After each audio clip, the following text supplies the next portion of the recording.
I had been avoiding it for a while, but yeah, I had to confirm for myself there was no point where she actually either A, gave me any kind of quarter, any kind of chance, any kind of excuse, any kind of... She didn't give me anything in terms of acknowledging anything I was going through whatsoever. Whereas, you know, by the middle there, I'm like feeling bad for her. And B, she never actually said what she was going through at all. She alludes to it, and with hindsight, I know what she was talking about now, but she literally never ever mentioned it. It's bullshit. It's complete fucking bullshit. And you know, it's a real fucking shame that no one, not even Oliver, will ever care to read those messages, and I never got the chance to sit down with her in front of a bunch of other people and talk it through, because anyone else reading that wouldn't think I was berating her. They would think that I was like desperately gasping for help, like, you know, please, please, please, just help me. Like, please try and understand me. I will never tolerate anyone who makes me feel that way ever again. I fucking despise you. I loved you so much. I still love you so fucking much. I fucking hate what you did to me. I despise it. It's the epitome of what I despise about people in this world. You are a witless, useless, loser sack of shit. You deserve someone who treats you like they fucking hate every fiber of your being, because that is what you did to me. You deserve nothing more. Desperately, I hope to say all the things that would stick in your psyche for the rest of your life, all the things that would hurt you the most, because just then you would experience a fraction, a tiny percentile of the lasting, permanent damage that you have done to me. I fucking hate you so much. I just get to sit here and feel insane talking to myself like a fucking lunatic. So much to say. I am the person who says so many things, has so many ideas, so much understanding, and no one listens. What is the point? Why did I try? Why do I still try?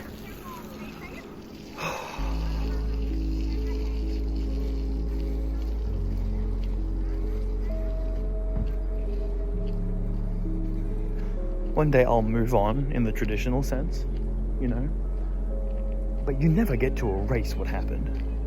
And for me, that is a particularly deep psychological scar that will never wash out. Because apparently I'm just collecting those like they're fucking Pokemon cards. Scars that won't wash out, stains that will never leave me. Someone who cares so much about being good and not breaking down, not compromising on my principles, and look how many principles I've compromised on. What do I even have left? I don't even know. I guess I'm nice to everyone. What else do I have? I've broken every other rule. I just wanted to be forgiven. I thought forgiveness was the way that it could all be made all right. And no one's forgiving me. Everyone who's ever accepted me just the way I was is just someone who didn't care that much, and they abandoned me right after. People that I never really met in person, but because I only feel safe to disclose what I really feel to those kind of people. I'm a wretched person by the standards of people who expect you to be perfect your whole life, which I don't believe anyone is. I truly believe that everyone is guilty of some terrible, terrible things. They just do it quieter than others. They just do it in more subtle, insidious, hidden little ways.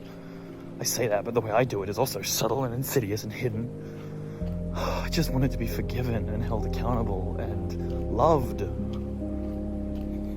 You were an incompetent, narcissistic, selfish bitch.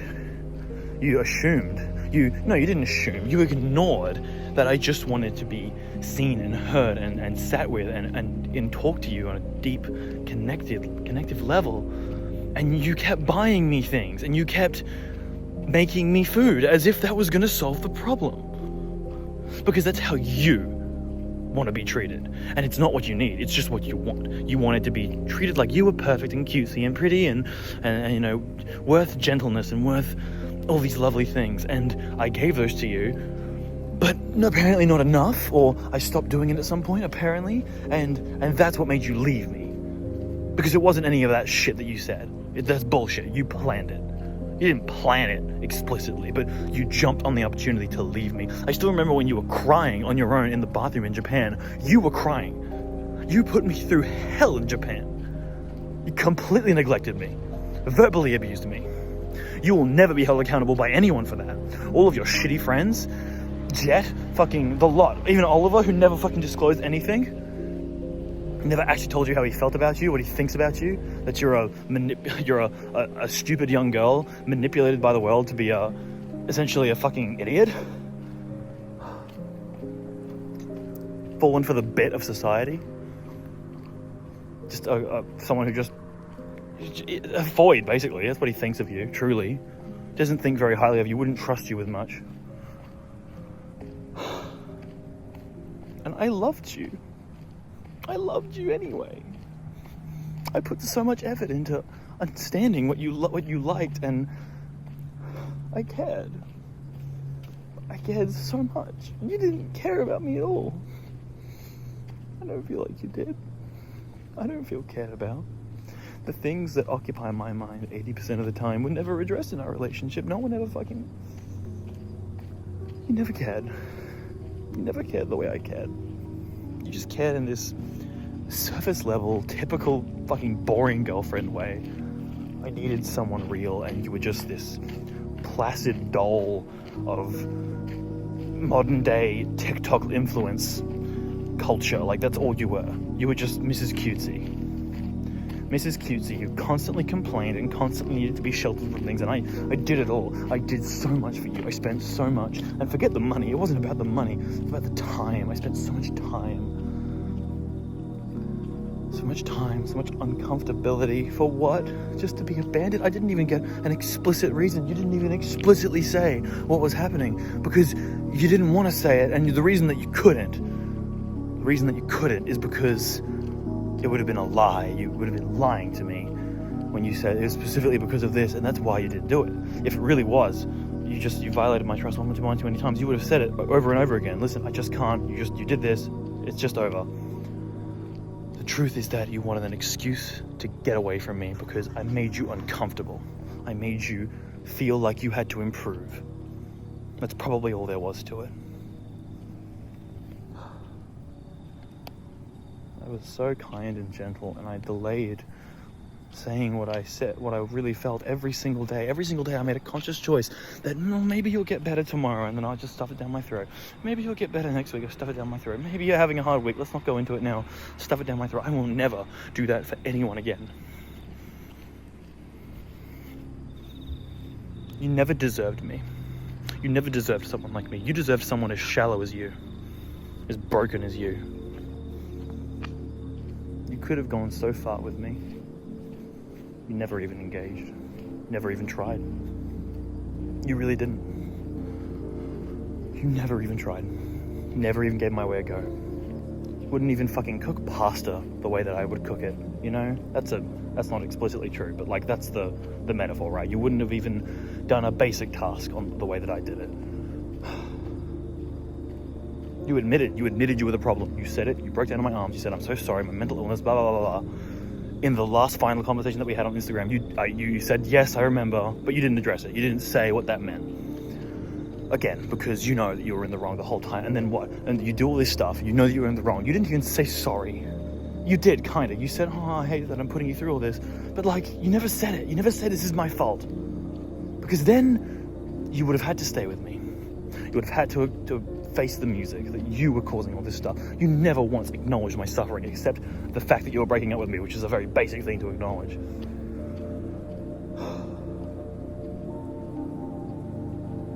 Oliver doesn't care. Jet doesn't care. Mum and Demi care on a basic level. Nothing more. No one cares. My future girlfriend probably won't care, and then I'll get rid of her because I don't want someone who doesn't care about me. It means so much to me.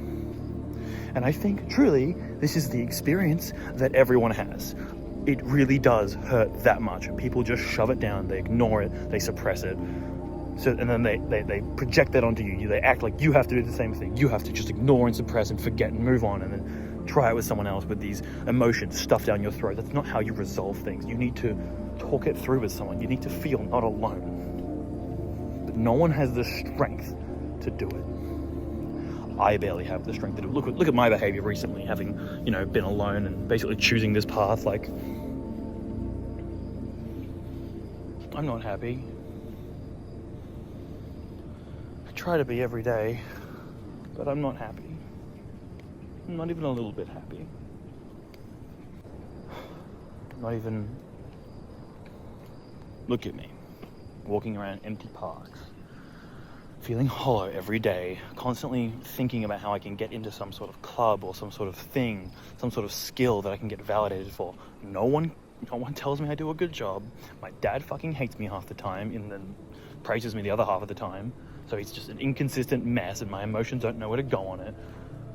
I keep telling myself I need to get out of my house. I need to not work with my family because they all just are the same loop of just inconsistent emotion, praise one day, hatred and terrible and spite and vitriol the next. I just keep putting up with it. That's my problem. I keep putting up with everything. I put up with you. I put up with your fucking shitty way of living life for so fucking long. 660 days.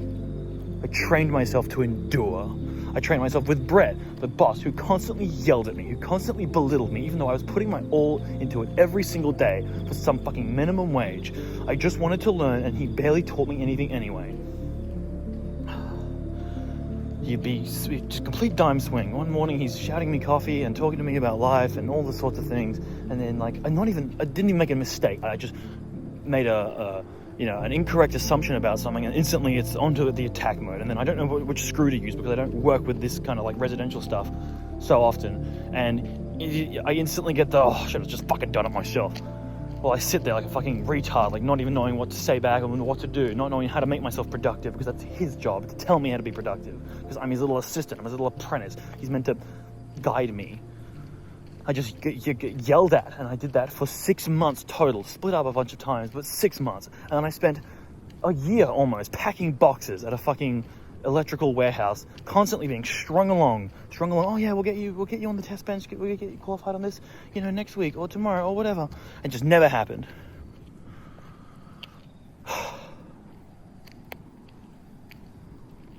Is it my fault? I mean, at the end of the day, I decided, okay, I can't work with that guy who yells at me all the time. I love the work. I love putting in so much effort, waking up early, getting home late. I love that kind of stuff. But he's just not giving me any...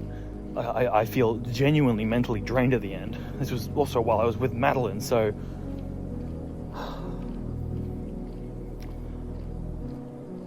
I just felt terrible. And also, funnily enough, one of the only things that got me through it was I was like, well, at least I have someone to come home to. At least I have someone who's there for me. And but by the time that I was working for him, she wasn't. She was gone on month 3. And you know what?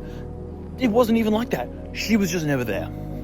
I only realized it around month 3. Month 3 of a fucking almost 2-year-long relationship. And I put it together.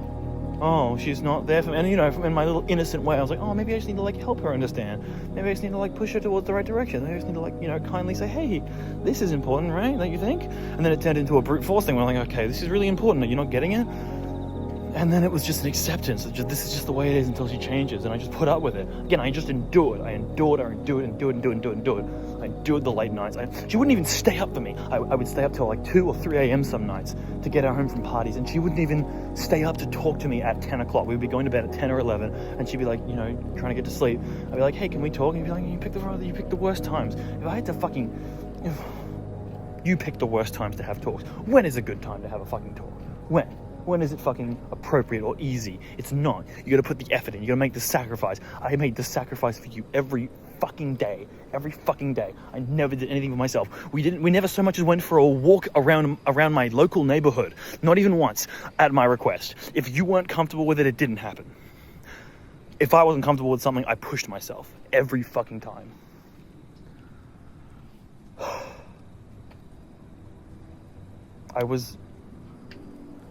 I have my problems, right? But I was damn near perfect. Damn near perfect in the way I treated you.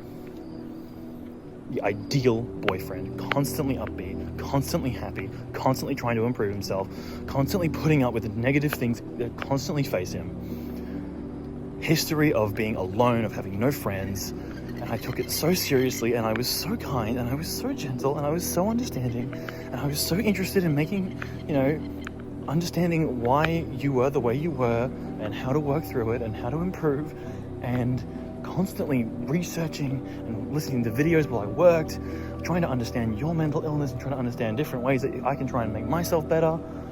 Just constantly doing everything I physically could have done because I cared so much. I cared so much.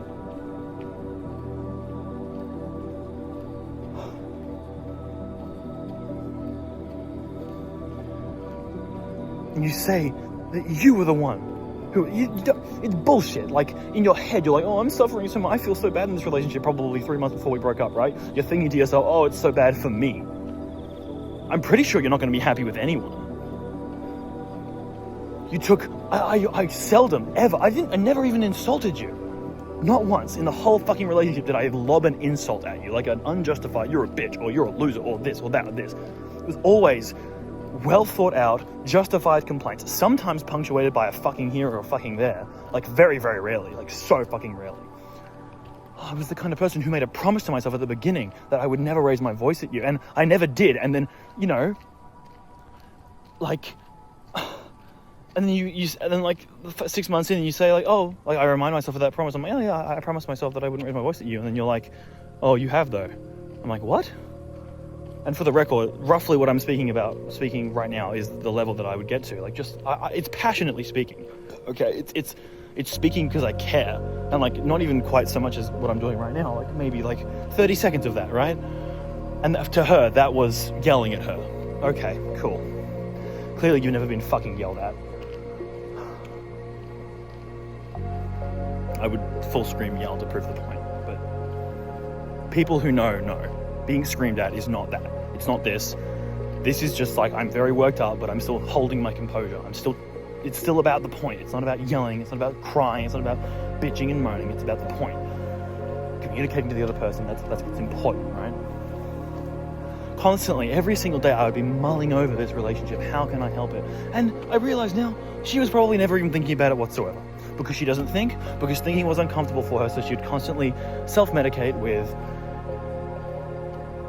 her phone, and before that it was nicotine and drugs and validation from friends.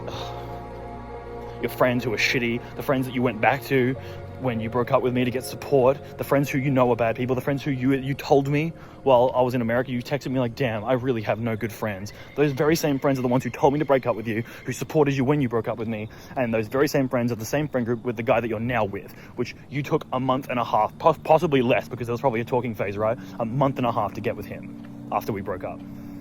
It almost makes me feel like you wanted to get with him before you broke up with me. Like it was an idea in your head. You had been texting him because I never checked your phone, which I should have. You were texting him and you were like, if I broke up with Isaac, I'd probably get with Zach. And so you did. I hope to God that relationship crashes and burns. I hope he isn't just like me and gives you all the chances in the world. I genuinely believe I am exceptional in the amount of leeway I gave you, and I'm pretty sure he won't give you anywhere near as much as I did, because I genuinely think I'm a special person in that regard. I'm not trying to toot my own horn, it's just the truth. It's to my own detriment too, because look at me now.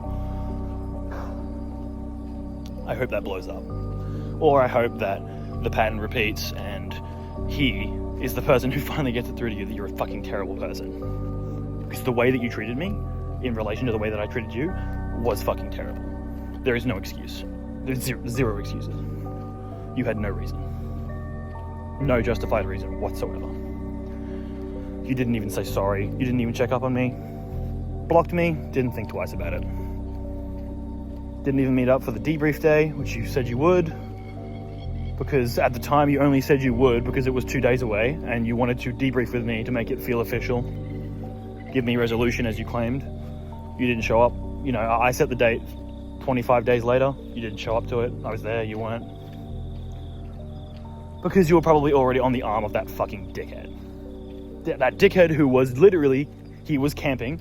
He didn't have anyone else in the meantime. From the night that he met you, when they all left you alone at the party with him, immediately he wanted you. He waited around. From the way he texted me to the weird smutty books that he read, he probably would have cheated on you with me, or allowed you to cheat on me with him, if he had the chance, if you texted him late one night, you know? He's a coward too. He didn't fucking admit any of it when I met at the thing, when I bumped into you two.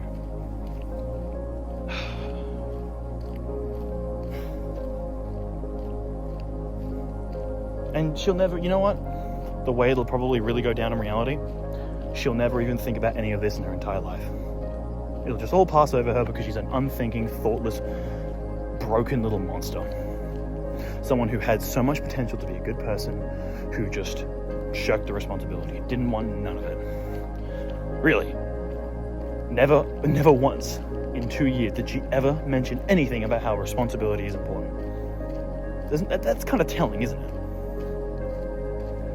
When you know someone around them for 24/7 that long, and they never even I don't think she even said the word responsibility in 2 years.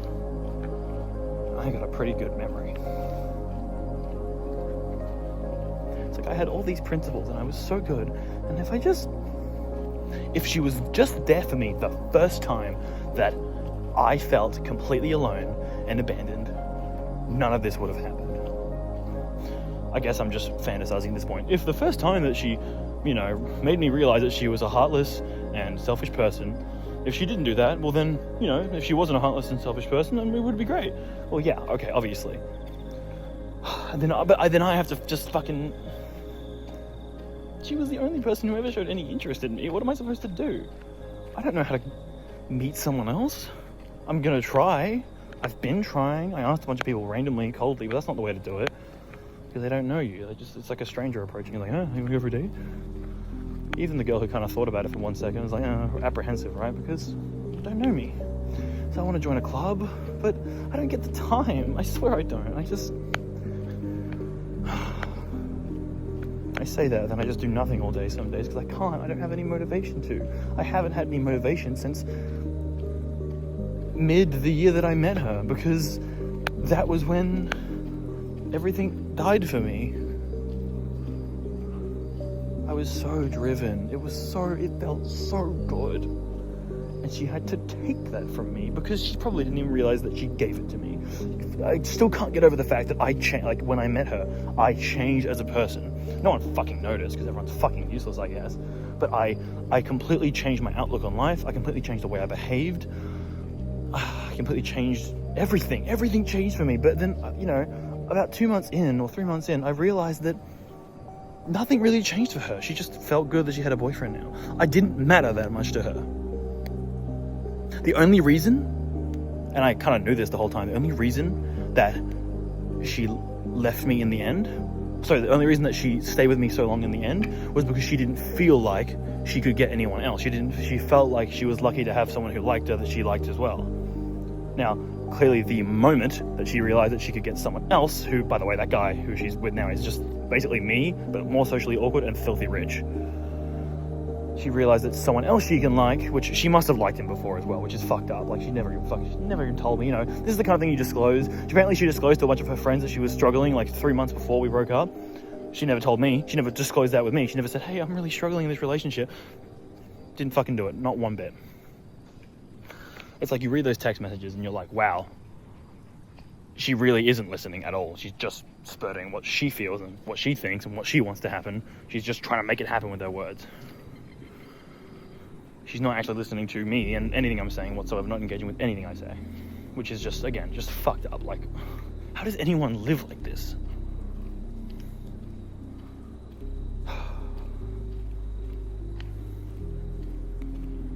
I feel betrayed and lied. It's been 3 months. I should be over it by now. It's been a month since I found out that she was now with someone else. The way she looked, she didn't say a word to me. I spoke to the new boyfriend. The way she looked at me. She says all that bullshit on her messages, how she's so mean, how she I see you in everything, and I can't believe that you'd not like me.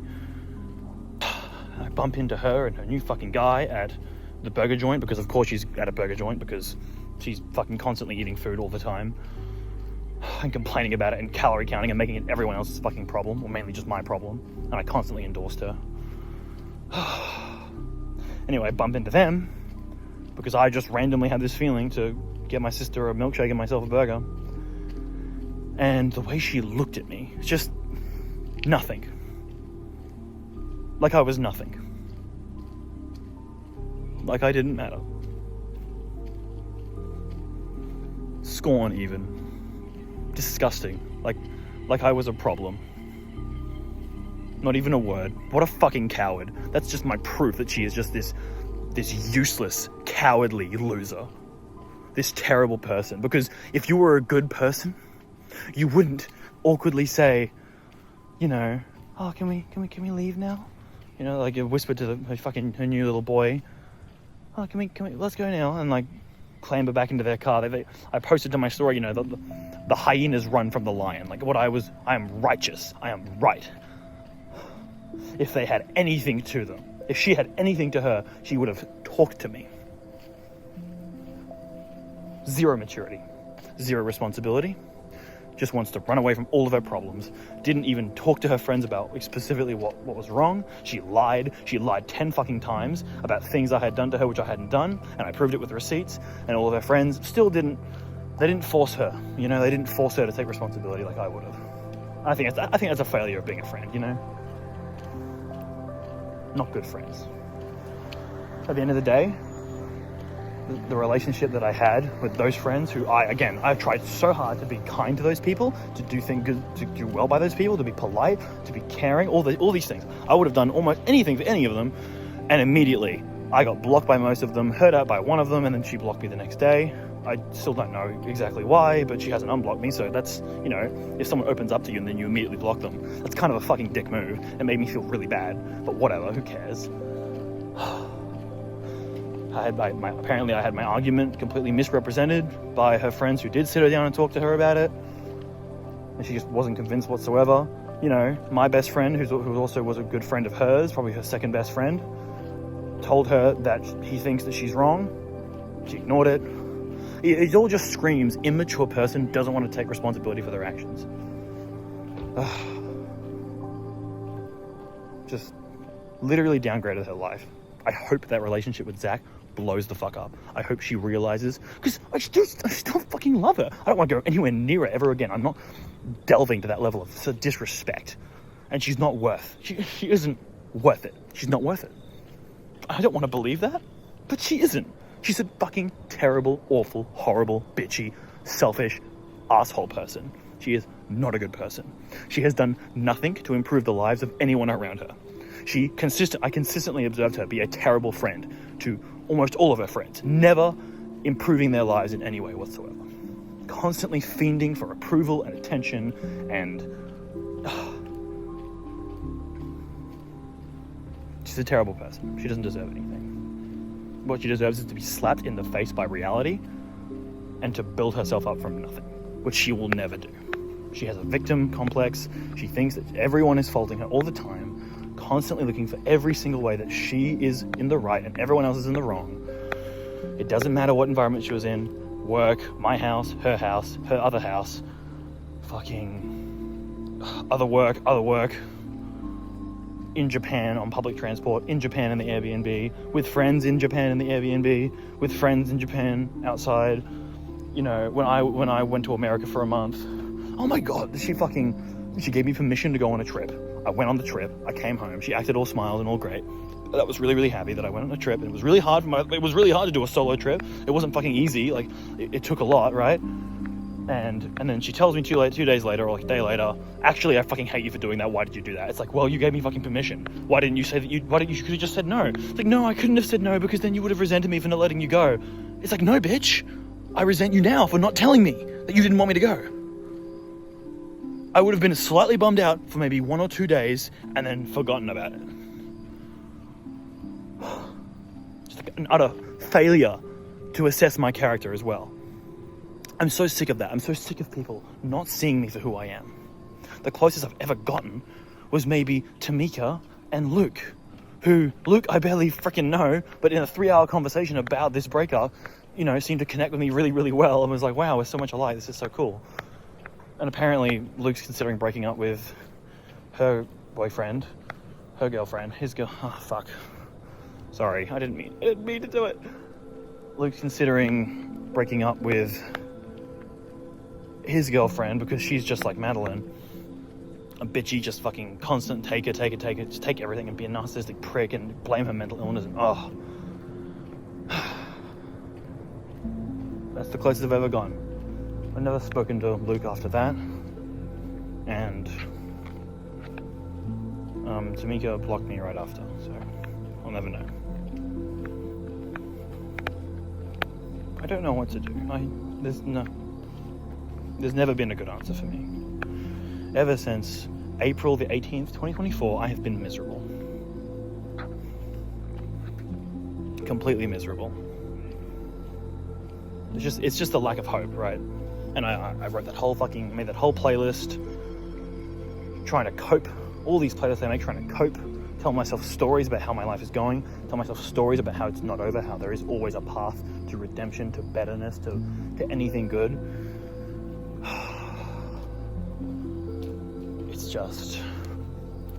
not looking good. Desperately, I want to, since I don't have any friends anymore, I have my people, but they're just like, they're more like acquaintances, right?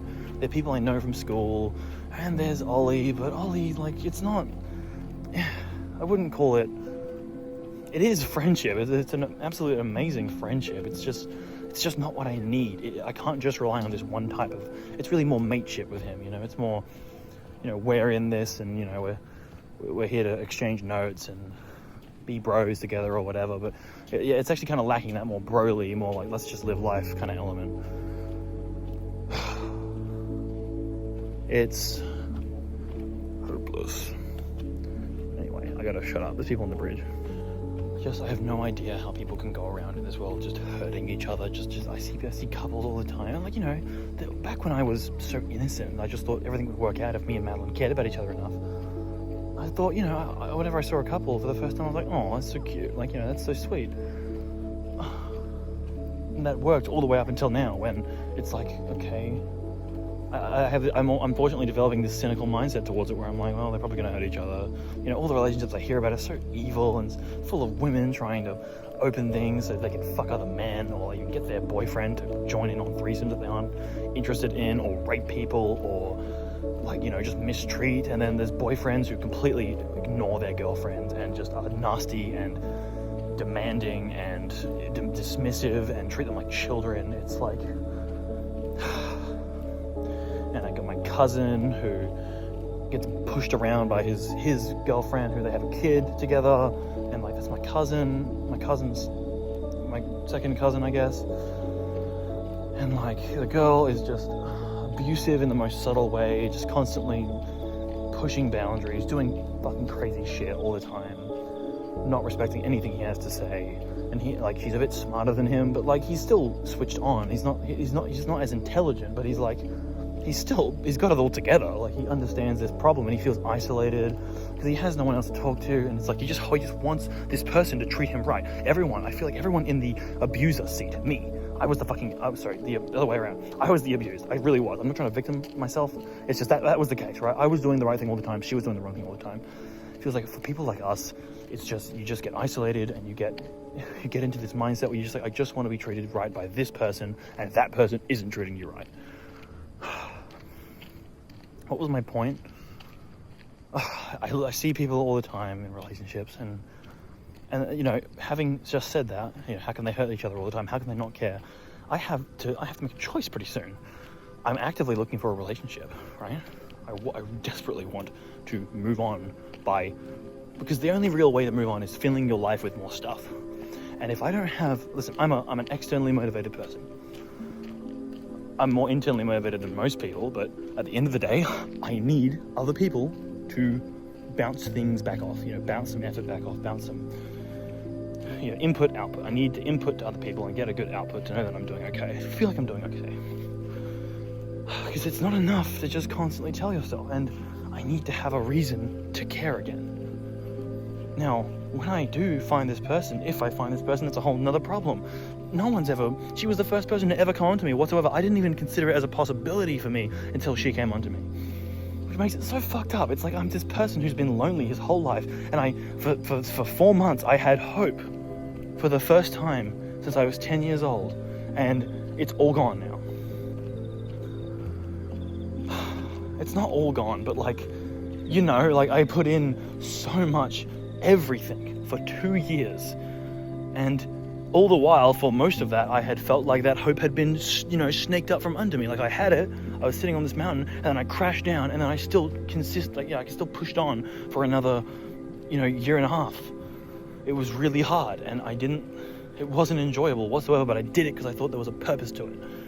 And now I realized there was no purpose to it, and on top of that, the person who I thought was special isn't so special after all.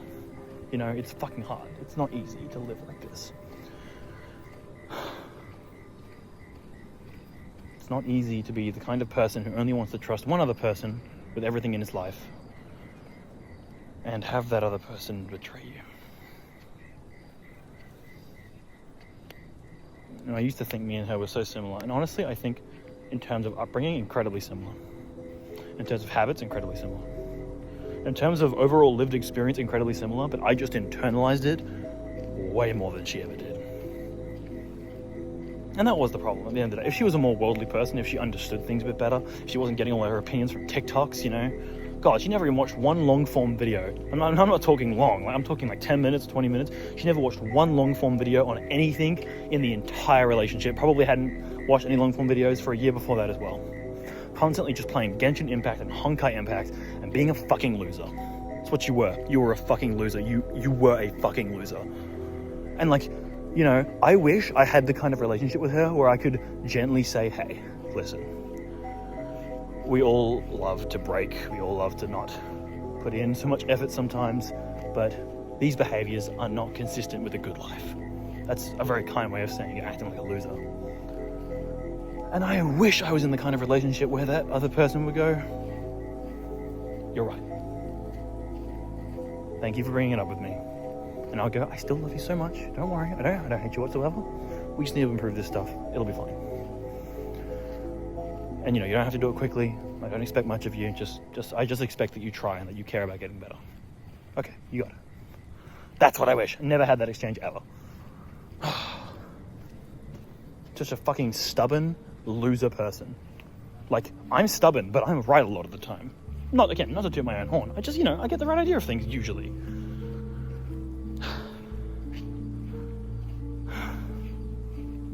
All of this shit just makes me so fucking sad. Anyway, what was my point? If I find someone else, which I think eventually, right? Apparently I'm decently good looking. Apparently I'm okay. And apparently my personality is an acquired taste. I'm so confident and brazen and outgoing and, you know, direct. And grand and fucking dramatic all the time. And a little bit crazy, a little bit frenzy. But apparently I'm an acquired taste, but I am a taste. Maybe someone else will like me. Or grow to like me, and maybe that kind of person will be the kind of person that I want. And the thing is it's going to be really hard because I have to make a decision. Oh, it's a teddy bear. Oh, a penguin. I'm saving him right now. This is Otto. I'm making it a habit. I know I shouldn't touch it too much because it might be like disease, but making it a habit to, if I see a plush or like a stuffed toy on the ground, making it a habit to save it and adopt it. I have Humphrey the cow from the Brisbane CBD. He was abandoned on the side of the road. Poor guy. He lives on my computer desk now. What was my point? Oh yeah, so let's say if I find someone who's basically perfect. I have certain issues, and I just need to be really, really, really bluntly honest with them. I might not have the strength to just say it because it's just really scary, but I have to say something like, hey listen, okay, it looks like we're getting to know each other. I really like you, but listen, I have this, and that. This is going to be a problem. This is something that needs to be actively addressed. Are you still okay with me?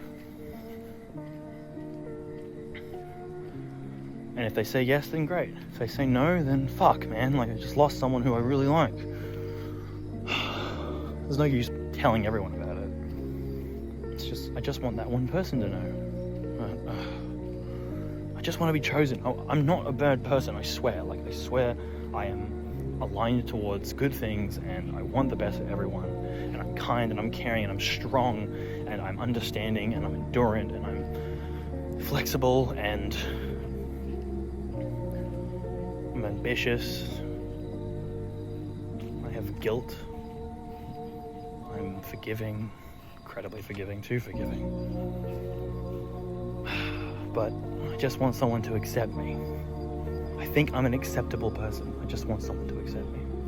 And I want that person to like me as well. And ideally, I want to live the rest of my life with that person. And I guess I was just blinded by hope that I could turn someone who wasn't those things into someone who was those things, because I genuinely believe that that's the best kind of life you can live with someone. Two people that want the best for each other, that have goals together, that take care of each other, and who accept each other. What more can you ask for? Like, she's miserable. Like, I seem very miserable, and I am. But that's just because I think about all this stuff. She doesn't do this kind of thing. She's miserable in a whole different way. I'm happy most of the day, right? She's constantly in a state of whinging, whining, complaining, feeling bad for herself about something. Constantly. Without fail. And it's like, who's got the better grasp on life? The one who's constantly wanting to be better and happy and, treats everyone else with respect and all this kind of stuff? Or is it the one who's constantly blaming everyone? And listen, she's just got the wrong idea of life, okay? And I tried to show her a better way, and she never listened, and she'll be unhappy for the rest of her life. The only way I'll ever know that she ever has come anywhere near close to the right path in life is if she one day apologizes to me. Because it proves that A, she went back and thought about it, which is, good point number one, and B, that she realizes that she did a lot of things bad that she never admitted that she did. What was my point? Oh, yeah, it's just going to be hard to find someone in the first place. And the reason that I have to find someone is because you don't move on by telling yourself it's over. At the end of the day, I'm going to be in the shadow of this until I fill my life with something else. That's how you move on. You fill your life with something else. I don't really think about what happened to me in high school that much at all. Since about when I got my license and I met Madeline. Because I filled my life with shit in between. And I don't think about it anymore. I can't really feel the negative emotions from that time. Which is a good thing. But, if the same timeline applies, I'm about 2 years away from forgetting about this. Which sucks. I just want to have good things in my life. I'm 21. I'm scared of not being young anymore. I am still young, as far as I'm concerned. Everywhere up to 28 or 30, even 30 is young. But also that's another thing. I have this existential fear that I'm going to get to 30 and I'm going to be in the same spot. I don't mean that in like a skills or money or any of that kind of way. I mean it in the loneliness aspect. I don't want to be lonely until then. I'm terrified of getting to 30 years old and not having known someone for 8 years. If I don't meet someone in the next year, that's the reality I'm heading towards. If I don't meet someone in the next 5 years, I have to wait till I'm 35 to know someone for 8 years. And maybe that's not such a bad thing, but I don't know. I like to aim high and, shoot for the stars, hit the moon kind of thing. Anyway, I'm gonna go wash Otto here. And yes, I thought about Otto Hightower. It's his personality, he's a shrewd little guy.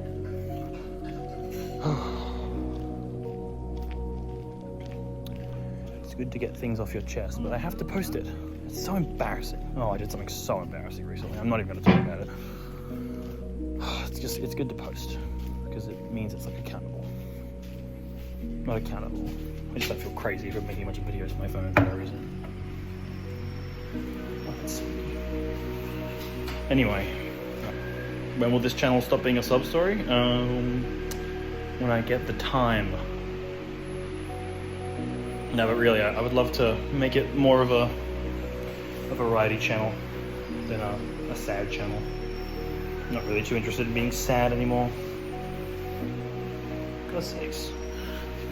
You have to manually wash him. He's kind of dirty. Dirty dog. Okay. There you go, little buddy. Relatively clean now. We try and press the rest of the moisture out of him.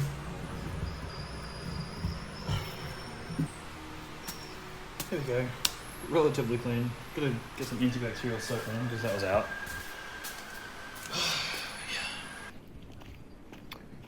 Yeah. Listen, what I'm going through it is an emotional thing, but only in the way that what I'm going through stokes up emotions. Fundamentally, the reason I'm still thinking about a breakup 3 months on is not just because it's emotional. It's not just like, I feel bad. What I'm dealing with, what bothers me so much, is that I'm dealing with a real logistical problem with connection. I'm not that good at socializing. I tend to really, really try to be confident, but come off a bit unprepared. Sometimes it's different. Sometimes I really hit it off with people, but not the right person yet, obviously. And so yeah, I deal with my own problems with attention. I'm not able to focus so much. I have to have a really good motivation, and I found that's what I fucking loved about being in a relationship. I had this infinite well of hope-based motivation to do whatever I wanted to do. Like, I was the best version of myself, and I believed that Madeline was, there for me and that loved me in the way that I wanted to be loved. And so my problem is logistical. It's the fact that I have a strange past and I have problems, and so hyper aware of all of them, so unable, the way I'm speaking right now is more or less who I am. Like, this is actually me. This is me, Isaac. This is who I am. I just want to get to the point where I can have this conversation with someone else. Not a YouTube audience that I'm using as a proxy, but someone real. And the challenge is just trying to breach that barrier. I've been not obsessed, but I've taken a very heavy inspiration from Neon Genesis Evangelion ever since, fucking 6 years ago, when I was in grade 11 and watched it for the first time. Yeah, grade 10 maybe. Year 10 for you Americans.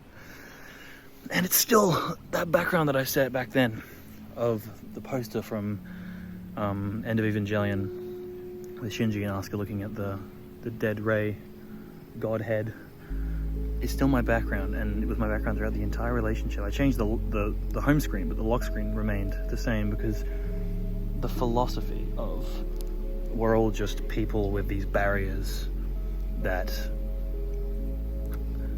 we put up ourselves that prevent us from connecting with each other it's a timeless concept. It really is. It's a piece of art, and I've only ever grown to understand that more and more as I lived. But I would constantly make little tiny, not illusions, but in my photo album that I started saving when around that time, April the 18th, 2024, when I stopped being happy.